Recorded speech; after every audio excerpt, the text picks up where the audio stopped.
This is signature, laughter signature, whatever you want to call it. The signature of the opening of this show may be laughter. I mean, I know it's Time Is Tight by Booker T and the MGs, and I just love that song. But we were, Drew and I were just laughing over we were laughing over multiple subjects, all of them fun, but I'm not going to go into it this time. Have a note on my, what I call a desk. I guess kind of a desk, but a note. New guy on the radio here, Bill Bennett, on from 3 to 5.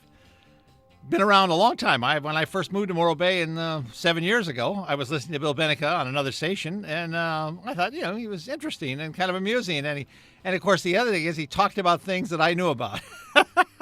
He was talking, he talked about Spencer Market. I don't know if he was doing slow coffee then, but he does it now. And I was kind of interesting. And then it faded, whatever. I don't know what happened. And I don't know if he was off. I have no idea what's the difference in between the time zones are. And all of a sudden, here he is on 1340 a.m. I thought, whoa, there he is. And it sounds the same. Got the same rhythm. It's a nice deal. I enjoy having him. Now, on the other hand, I miss Ray Tornado. What's his name? Rush Limbaugh would say, who is Rachel now? Whatever that thing he would used to say. And of course, it made her even more famous. And if you are a fan of talk radio on the, on the progressive side, everybody knows who Rachel is. She makes those television appearances, on Overman and that type of thing. And she's terrific. I know she's going to be back somewhere, and I'm looking forward to wherever she's going to be. I'd like to hear her because she's really good. But I also like Bill, and Bill is very local. So we'll see how that goes. It's going to be interesting. Well, that for that. But Bill's show. I'm driving down Main Street in Morro Bay. That's where I live, and Spencer's Market. Speaking of Spencer's, I was on my way to Spencer's Market, Morro Bay. Bill Bennett is talking about King Kong, the movie. Actually, he's talking about the 3 movies. And one of the things he's talking about is racial, about why the gorilla did this and why the gorilla did that. Now, I've only seen the one King Kong. I've never seen the other 2, not the modern one, but the original Fay Ray one I've seen lots of times. But I have a pretty good memory too, and I love movies, but I don't remember what he's talking about. I mean, I don't remember from that movie. Maybe it was in the other movies and they transition or something. I don't know, but I don't remember. But racial things in movies. Now, there's been a lot of racial things in movies. I mean, you go back to Birth of a Nation and the controversy there, and come up through, when they didn't even talk about it, and then you get up to, Guess Who's Coming to Dinner, and there was the big breakthrough. Of course, Sidney Poitier could break through anything. He was a terrific movie. Spencer Tracy, Katharine Hepburn. I mean, the other people were all good, but Katharine Hepburn and Spencer Tracy, his last movie, and toward the end of her career, they were brilliant. And Guess Who's Coming in there. But the subject matter was also brilliant and handled brilliantly. A very, very nice movie. But on racial things, I'm listening to this guy on Main Street. I'm driving along. I'm paying attention. I'm watching the people on the sidewalk, and I'm watching cars and all that. And I'm on my way to Spencer's Market. But I'm also thinking. What I'm thinking about is Tarzan. Now, when I was a kid in the 30s, the 40s, 50s, all that, I mean, there's a long history. There's big stories about Tarzan movies. Who was in them, who, why, how, what. There's a lot written about them. But I've seen many Tarzan movies, mostly with Johnny Weissmuller. Yeah, that would be my time. And I remember the movies. They were pretty simple movies, pound your chest, swing through the trees, grab Jane, the monkey cheetah, the bad guys, the good guys, all that stuff. But about, I'm going to say it's got to be in the mid-'80s, somewhere in there. In the town I live in at the time, where I was born, San Pedro, California, they're having a gigantic library sale. Big library. I mean, advertised in the paper, that kind of library sale. And they're having it in the old fire station downtown, a big 7-story building. It was the courthouse. It was many things over there. And it used to be this gigantic fire station, but it's out of service now because it's hard to operate as a fire station. But that's where they're going to hold a sale. Well, I'm interested in books, and I'm interested in because it's such a big deal. I'm interested in how they're going to do all this. But I'm also interested in seeing the part I've been on the 7th floor, which is their jail. I'd been in their jail. And I'd been in their courtroom. That's what put me in the jail, that type of thing. But I don't think I'd ever been in the fire station. I've seen the fire engines come out and go back. Everybody stopped the traffic and all. I've seen all that, but I'd never been in. So I go to the bookstore, book sale, the library sale. I walk in, and they got books. Not only do they have the tables full of books, but they got big, gigantic stacks of books, and they cost nothing. You could buy a paperback for a dime. Well, I started looking, and like I said, I like books. I got lots of friends. And I'm thinking, well, I could just shop to the fair. If you have a $10 bill, you could buy more books you could carry. So I'm looking, and I'm picking out. I'm a detective series kind of guy. I like Harry Bosch. In fact, Drew and I were just talking about Harry Bosch, the character that Michael Connelly writes about. I'm a big Spencer fan, with Jesse Stone and Sonny Randall on the sides, the two other characters he writes about. And, James Lee Burke, Robert Koresh, if that's how you pronounce his name, all terrific writers, all tell a marvelous story, and all get me to buy their books when they first come out. It's good for them, good for me, and it's good for the person I pass the book on to, because I don't keep books. But that's the setup. But now we're in the 80s. I go in, and there's piles and piles and piles and piles of books. So I'm picking out books. I actually got a box. They have cardboard boxes. I got a box, put my name on it, and I start going around picking up books and dropping in the box. Well, I'm going along, and there in front of me, Burroughs, Edgar Rice Burroughs, Tarzan. It strikes me, I've never read a Tarzan book. I've known about him forever. Obviously at that point I've known about him for almost 50 years, but I've never read one. I'm looking, and there's the 6th book and the 12th book and the 20th book. I think altogether there's 26, but I'm not sure about that. But I also find the 1st and the 2nd. Now, I had to look all over them. There was lots of, I'm telling you, there's lots of books. And you're going down those paperbacks with your, I'm getting eye strain going down the rows. But I find 1 and 2. Well, I get back to my apartment. I'm living in an apartment in San Pedro, little studio thing, just, right out of the movies itself. Wood and sash windows and a tree growing outside. Everything you think of as a movie set apartment. Well, I get back, and I'm looking through my books, and I'm figuring out I'm going to give these 2 to this person, 4 here and 2 there, all that type of thing. Well, I realized, again, I have these Tarzan books. Well, they were paperbacks way, way back. And so they're very short and big writing, not many pages. Well, what the heck? I got down to I have a leather chair, one of those like an Archie Bunker chair, leather, got tape on it where it breaks. Where the leather chair's open, I got masking tape. It's truly a batch. I was divorced at the time. So this is late 80s. Yeah. I've been married, divorced, and I remarried the same lady, and I'm married to her now, but that's all another story. But I'm sitting, I sit down in my leather chair. Wonderful comfort. You talk about comfort. You just eased into that baby, and you felt like you're in your mother's arms. But,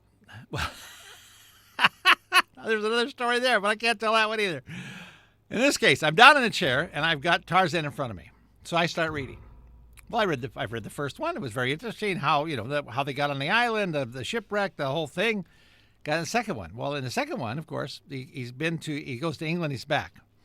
But now I've read 2 of the books, and I am deep entrenched in the Tarzan concept, the story, history, whatever.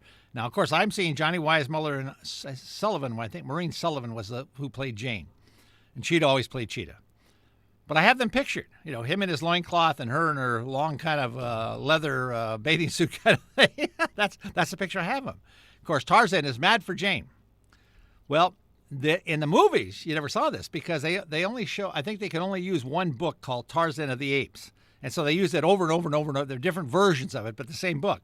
Well, in the original books, Tarzan is who he is. He's grown up from a baby, and the gorillas took care of him. The apes took care of him.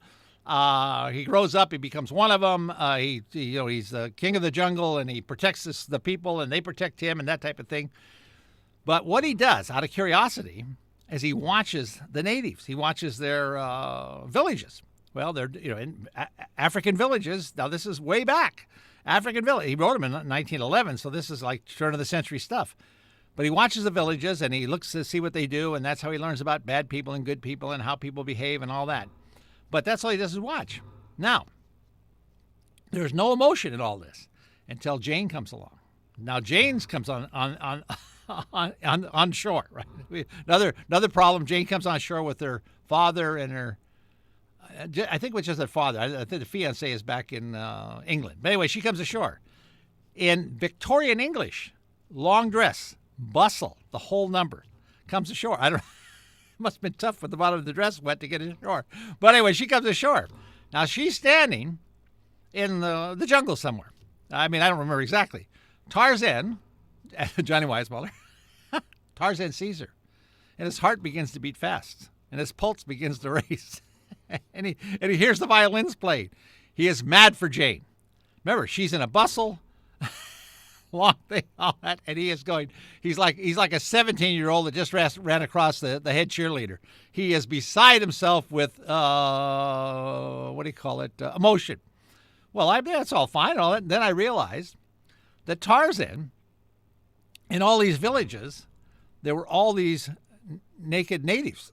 I mean, bare-breasted, bare-bottom, bare everything. I mean, some of them, as would be today, would be then.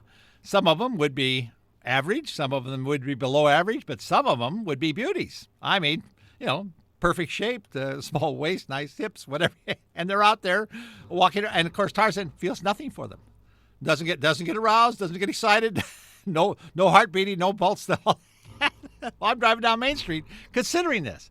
Well, then I reach back, and of course Burroughs writes in 1911. Burroughs couldn't write and get away with it. He couldn't write that a white guy, Tarzan, could fall crazy for a black woman. Couldn't write that. I mean, it wouldn't be people. First off, people wouldn't believe it. I mean, Tarzan was hard enough to believe as it was. What takes place? How? Well, I mean, the way he learns to read by himself. Now, there's a real lesson. I mean, Burroughs was very clever there. Burroughs was very clever area. That's why he got to sell 26 books and become famous forever. Same time, no relationship between Tarzan and the natives. Now, I'm pulling into Spencer's parking lot. I park. I'm going in for like 2 or 3 items, which is my way. I live very close to there, a mile. But I love to be outside, and I like to see what's going on. And actually, I like going to the store. So I don't even try and remember what I need. I just get what I think I need, and if I forget, I go back. So I'm in Spencer. I'm in Spencer's probably twice a day, 7 days a week. I know all the people. They know me. We laugh. We joke. We trade things. We swap magazines. We swap books. We swap stories. It's a delightful bit of business. I'm couldn't be happier than shopping at Spencer's in Morro Bay for all the reasons. I mean, good food, good stuff, good everything, good prices. But it's really the people that make it happen. So anyway, I'm in the parking lot. I'm thinking about going in, but I'm thinking about Tarzan and Jane, and being in the wilderness, being in love. Well, I mean, not love. What's wrong? Having emotional feelings for why would he have it for Jane and not for the black woman? So then I thought, wait a minute.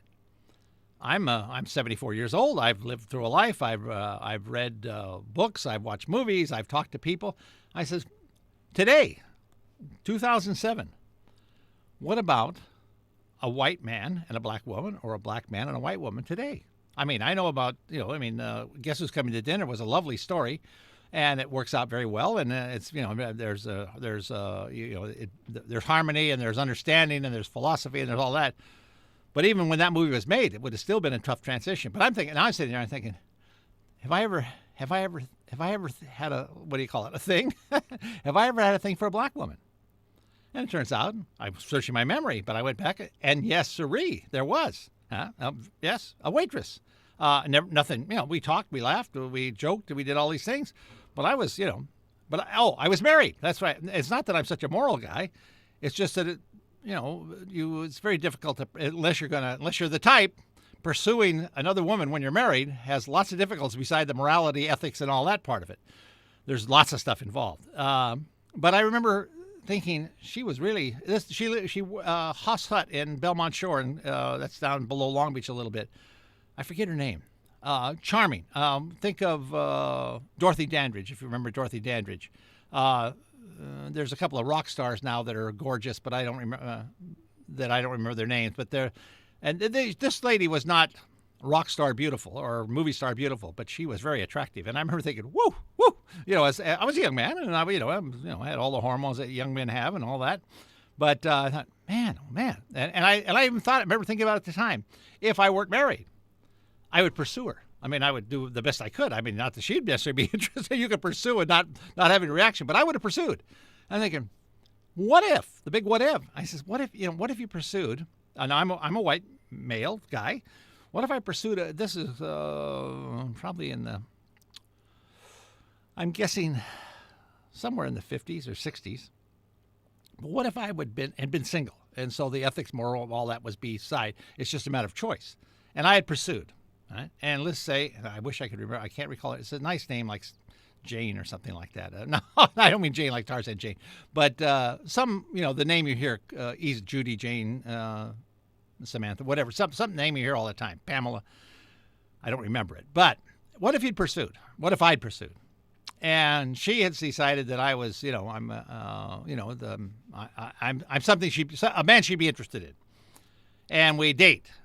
And we find that we have, that where you find out that you're not happy if you're not around that person. That's where you can be sure you're in love.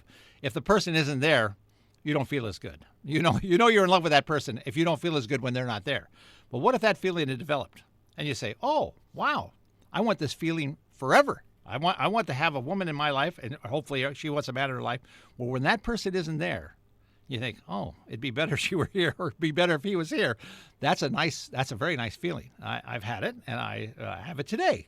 But it's not easy to catch. It's not easy to have. And I know people that are married that don't have it. But but what if that was it? Then you think, well, okay. Then you hypothesize what would happen, and I think, man, oh man, the complications. You think children. Oh my, the complications of children from a racially mixed couple. You think families? The fact that this lady and I we were crazy about each other doesn't mean our family's going to be crazy about each other. Then, and if you have racial people on either side, because they are on both sides, if you had racial people on either side in the family, oh my, you think, whoa, wait a minute, what? You talk about putting your, where you put your toe in the water to see if you're going to step in the river or not. Well, thinking-wise, I had my toe in the water. But I'm telling you, when I started rolling it down, I got nervous about putting my foot in the water. Not because she wasn't wonderful. I didn't know anything about her except visual and watching her and listening to her talk, and we talked a little bit. But, it's just kind of a little thing, a little feeling for her. And I'm sitting in Spencer's parking lot doing this. I'm having a philosophical conundrum in Spencer's parking lot because Bill Bennett had said that in King Kong there was a racial thing, and I went through the Tarzan thing. It was really interesting. Well, I went in and bought my stuff, came back out, couldn't get it off my mind. Remember, I have to drive another mile to get home. I'm driving really slow. I'm watching the cars come up behind me, but Main Street is you only get on one side, and it's pretty not lonely, but there's often no any cars. So I'm driving slowly, and I'm thinking about Tarzan. I'm thinking about Jane. I'm thinking about the black women in the village. I'm thinking about this lady in Hoff's hut. I'm thinking about Guess Who's Coming to Dinner. I'm thinking about Bill Bennett and King Kong. And I better see the other two movies to figure out what he's talking about.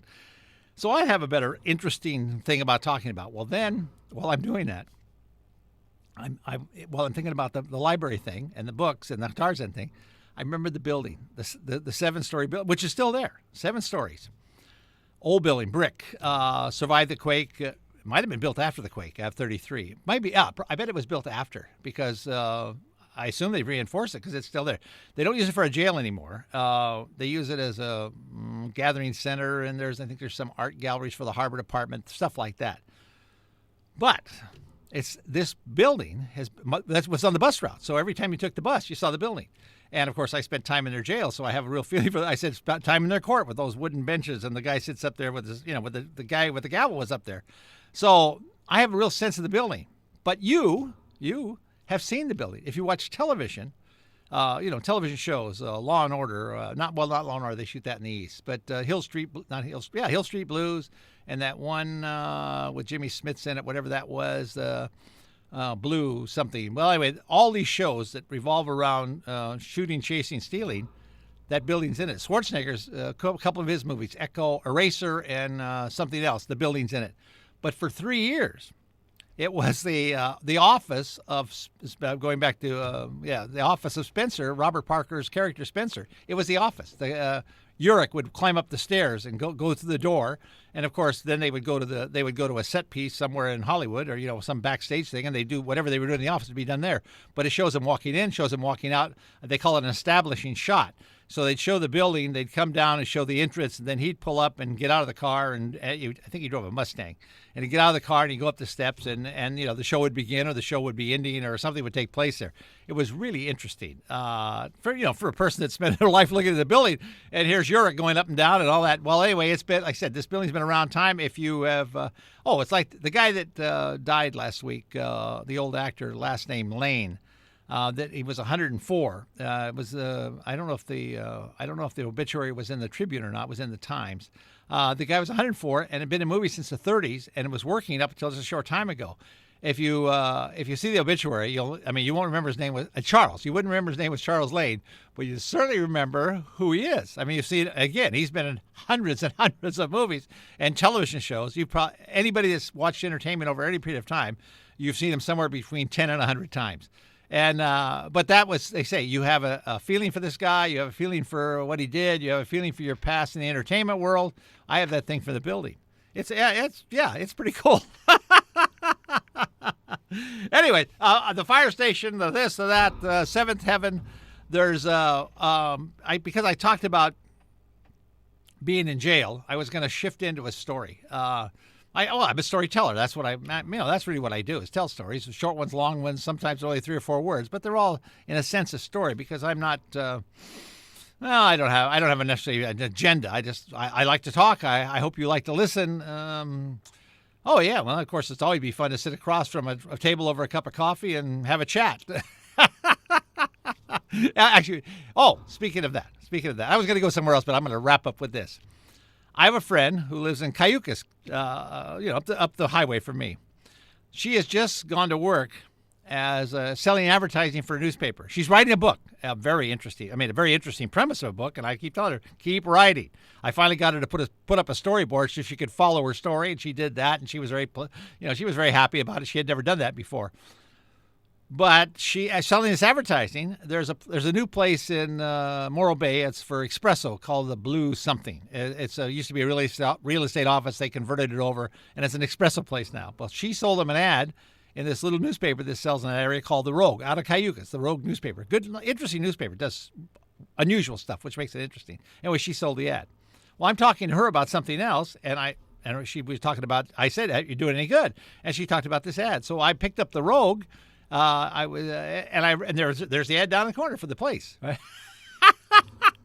So on the way, it's right next door to Spencer's on the corner across from it.